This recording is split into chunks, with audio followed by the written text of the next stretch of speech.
Lesson 8 2 memorable speeches ਦੇ word meaning ਕਰਾਂਗੇ।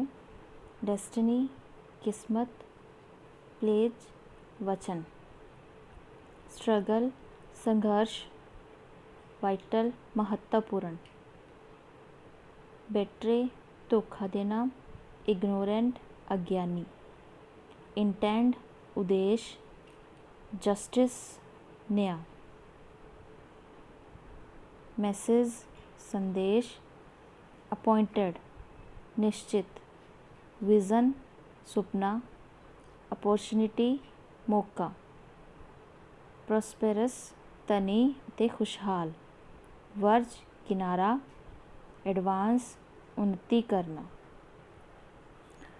अगला टॉपिक है कुछ वर्ड्स ने जिन्होंने सेंटेंस दे विच यूज़ करना है। मेक सेंटेंस जिसनूं कहते हैं। Tryst is secret meeting. This park has become a place for lovers to make a tryst या tryst. Redeem fulfill करना या पूरा करना। We must redeem our pledge. सानू अपने वचन या वादे पूरे करने चाहिए हैं। Pledge promise वचन। He took a pledge never to tell a lie. उसने वचन लिया, वादा लिया कि वो कदे झूठ नहीं बोलेगा। स्लंबर स्लीप नींद। She was in deep slumber वो डूंगी नींद विच सी। When a thief entered her room जदों एक चोर उसके कमरे विच गया। वाइटल इंपोर्टेंट महत्वपूर्ण। Heart is a vital organ of the human body.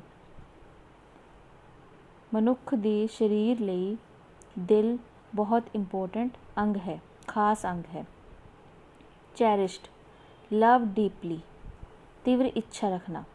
The most cherished possession of parents are their children यानी कि माता पिता ने बच्चों नूं डीपली लव करते हैं, प्यार करते हैं। Beckon give a signal इशारा करना या इशारा करके बुलाना। He beckon to the waiter to bring the bill उसने वेटर नूं इशारा करके बिल लियान लई कहा।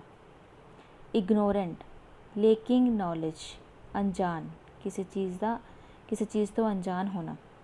ही is still ignorant about our plan वो साडे प्लान तो हजे तक अनजान है। प्रॉस्पेरस रिच एंड हैप्पी अमीर अते खुशहाल धनी। We are trying to make India prosperous असी अपने भारत नूं खुशहाल ते अमीर बनाने की कोशिश कर रहे हाँ। वर्ज एज किनारा the old lady is on verge of death बुजुर्ग औरत अपनी मौत के किनारे है। इंडिवियर एफर्ट्स यतन। He made a big endeavour to save the child उसने बच्चे नूं बचाउण दा बहुत यतन किया। एडवांस प्रोग्रेस तरक्की करना। India has made great advances in the field of industry and agriculture Bharat ने किसानी अते फैक्ट्रियां दे विच इंडस्ट्री दे विच महान तरक्की की है। अगली एक्टिविटी है question answer. When did Nehru ji address the nation and where Nehru ji ने राष्ट्र नूं कित्थे ते कदों संबोधन किया। Nehru ji addressed the nation Nehru ji ने राष्ट्र संबोधन किया ऑन 15 अगस्त 1947 15 अगस्त 1947 नूं। He addressed the nation from the parliament of India in new Delhi उन्होंने नवी दिल्ली भारत विच नवी दिल्ली भारत के पार्लीमेंट तो उन्होंने राष्ट्र नूं एड्रेस किया संबोधन किया। What appointed day is Nehru ji talking of Nehru ji किस मिथे हुए दिन के बारे गल कर रहे सी या गल की। Nehru ji is talking of India's independence day Nehru ji ने भारत के आज़ादी दिन बारे गल की। What does Nehru ji refer to as long slumber Nehru ji ने डूंगी नींद किसनूं कहा। Nehru ji refers to long slavery of India. Nehru ji ਨੇ ਭਾਰਤ ਦੀ ਲੰਬੀ ਗੁਲਾਮੀ ਨੂੰ ਲੌਂਗ ਸਲੰਬਰ ਕਿਹਾ।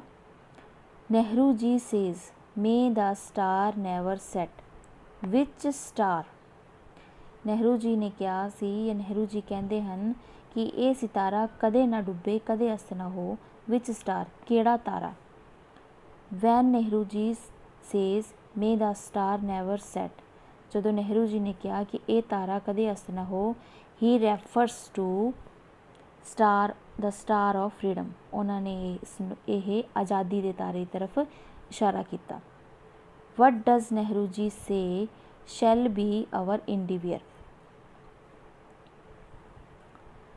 ਨਹਿਰੂ ਜੀ ਨੇ ਕੀ ਕਿਹਾ ਕਿ ਸਾਨੂੰ ਕਿਸ ਤਰ੍ਹਾਂ ਦੇ ਯਤਨ ਕਰਨੇ ਚਾਹੀਦੇ ਹਨ, ਜਾਂ ਕਿਸ ਤਰ੍ਹਾਂ ਦੇ ਯਤਨ ਕਰਾਂਗੇ।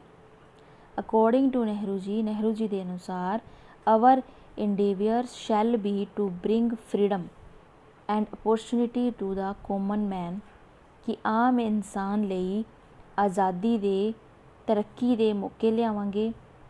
ਅਪਰੂਟ ਪਾਵਰਟੀ, ਗਰੀਬੀ ਨੂੰ ਜੜ੍ਹ ਤੋਂ ਖ਼ਤਮ ਕਰਾਂਗੇ। ਐਂਡ ਡਿਜ਼ੀਜ਼, ਬਿਮਾਰੀ ਨੂੰ। And built up a prosperous nation, ਅਤੇ ਇੱਕ ਅਮੀਰ ਅਤੇ ਖੁਸ਼ਹਾਲ ਰਾਸ਼ਟਰ ਦਾ ਨਿਰਮਾਣ ਕਰਾਂਗੇ। Why did Swami Vivekananda go to Chicago in 1893। 1893 ਈਸਵੀ ਵਿੱਚ ਸਵਾਮੀ ਵਿਵੇਕਾਨੰਦ ਸ਼ਿਕਾਗੋ ਕਿਉਂ ਗਏ? Swami Vivekananda went to Chicago in 1893 to address the World Parliament of Religion। Swami Vivekananda ji 1893 ਈਸਵੀ ਵਿੱਚ Chicago World Parliament of Religion ਨੂੰ ਸੰਬੋਧਨ ਕਰਨ ਗਏ ਜਾਂ ਉੱਥੇ ਗਏ। How did Swami Vivekananda begin his speech. Swami Vivekananda ਨੇ ਆਪਣਾ ਭਾਸ਼ਣ ਕਿਵੇਂ ਸ਼ੁਰੂ ਕੀਤਾ? Swami Vivekananda began his speech with the words. Swami Vivekananda